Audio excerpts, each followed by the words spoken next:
सुमन पांडे संस्कारी गीत की तरफ से सभी भाई बहन को राधे राधे। मैं बहुत प्यारा बहुत सुंदर सोहर गीत लेके आई हूँ। आप लोग हमारा सोहर गीत सुने, कैसा लगेगा कमेंट बॉक्स में बताना, भरपूर सपोर्ट करना और वीडियो फुलवार ज़रूर करना। और बहुत ही प्यारा सोहर गीत है कि हम चाहे कितने अमीर घर की बेटी क्यों ना हो, लेकिन ससुराल में एक नहीं चलती है, कोई अमीरी नहीं होती ससुराल में, चाहे अमीरी हो या गरीबी हो, तो हमारा सुख चैन सब ससुराल का ही होता है। तो चलिए इस गीत के माध्यम से सुने कि एक बेटी का ससुराल और मायका में क्या फ़र्क है। तो एक बार बोलिए प्रेम से जय माता दी। चलिए आप लोग हमारा सोहर गीत सुने। सोने कई खरउआ राजा दशरथ चूटूर चूटूरे चले आंगने में ठाड़ भाई आंगने में ठाड़ भाई ओ मोरी रानी आंगने करा तुली पलंगिया ओ बारिया बिछावो हो बारिया बिछावो। सोने कई खरउआ राजा दशरथ चूटूर चूटूर चल आंगने में ठाड़ भाई ओ मोरी रानी अगने करा तुली पलंगिया हो बारिया बिछावो हो बारिया बिछावो। सोनवा कई हमरा नैहर रूपवा के वाणी लागी रूपवा के वाणी लागियो मोरे राजा साते बिरन कई बहिनिया हो बरिया कैसे दासौ हो बरिया कैसे दासौ। सोनवा कई हमरा नैहर रूपवा के वाणी लागी रूपवा के वाणी लागी ओ मोरे राजा साती बिरन कई बहिनिया हो ओ बरिया कैसे दासौ ओ बरिया कैसे दासौ।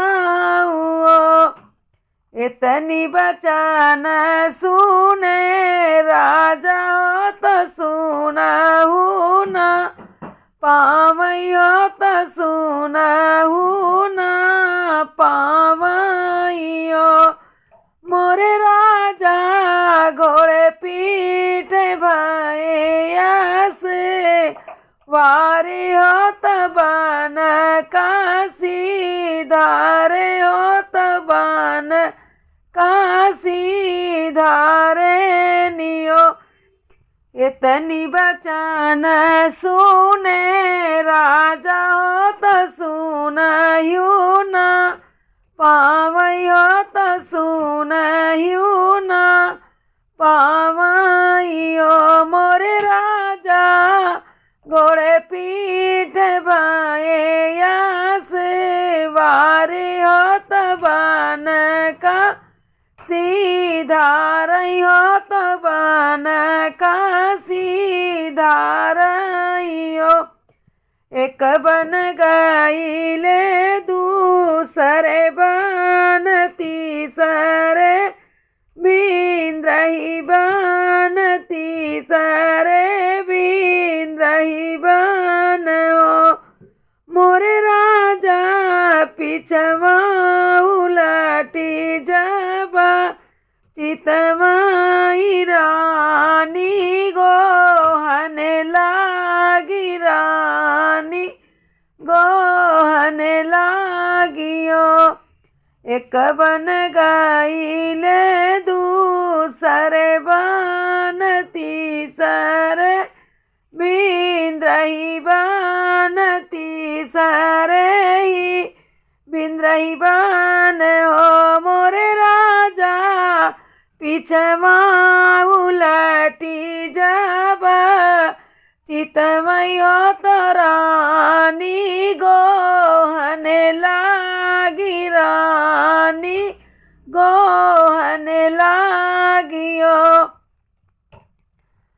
सोनवा कई तोहरा नैहर रूपवा के वाड़ी लागी रूपवा के वाड़ी लागियो मोरी रानी साते बिरन कई हिनिया गहनवा कैसे लागियो गहनवा कैसे लागियो सोनवा कई तोरा नैहर रूपवा के वाड़ी लागी रूपवा के वाड़ी लागियो मोरी रानी साती बिरन कई बहिनिया गहनवा कैसे लागियो गहनवा कैसे लागी वो मटिया कई हमरा नैहर लकड़ी कई के वाड़ी लागी लकड़ी कई के वाड़ी लागियो मोरे राजा सात बिरन हर वाह वाह गहनवा तोहरे लागे हो गहनवा तोहरे लागे वो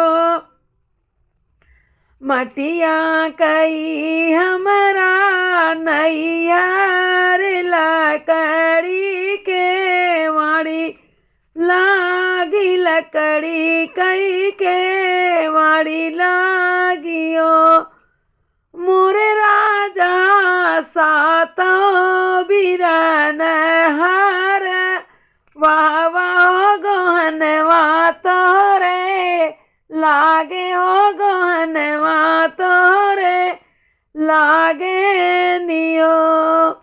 तो कैसा लगा आप लोग ज़रूर बना। बहुत पुरानी डायरी है, देख लीजिए हमारे। तो आज मेरी निगाह पर इस डायरी पर, तो हमने कहा चलो आप लोगों को सुना दूँ। तो आप लोग सुन के ज़रूर बताना। एक बार बोलिए प्रेम से जय माता दी।